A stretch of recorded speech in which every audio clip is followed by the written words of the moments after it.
Olá pessoal, e aí, tudo em paz? Tudo tranquilo? Faz tempo que eu não estou postando vídeo devido ao corre-corre. Eu estou aqui no sítio, junto com o mestre de obra ali, Adenilson, dando um retoquezinho, colocando a pia. E tá fazendo um test drive ali, ó, na roçadeira ali da Toyama, a 52X. Também não estou sendo patrocinado, nada, mas é isso aí, a Toyama, estamos aí, viu? Pronto pessoal, já virei a câmera aí, tá aqui ó, a roçadeira 52X, a Adenilson aqui, mestre de obras da gente aqui, fez o teste. E aí Adenilson, o que é que você achou dela? Tá, primeira de luxo, viu? A próxima máquina minha vai ser essa aí, Toyama. Não tem pra ninguém, viu?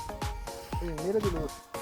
Pronto pessoal, a gente vai dar uma paradinha aqui, viu? Ele já deu um teste de drivezinho aqui no que eu já tinha feito anterior, tinha subido uns 15 dias com água, né?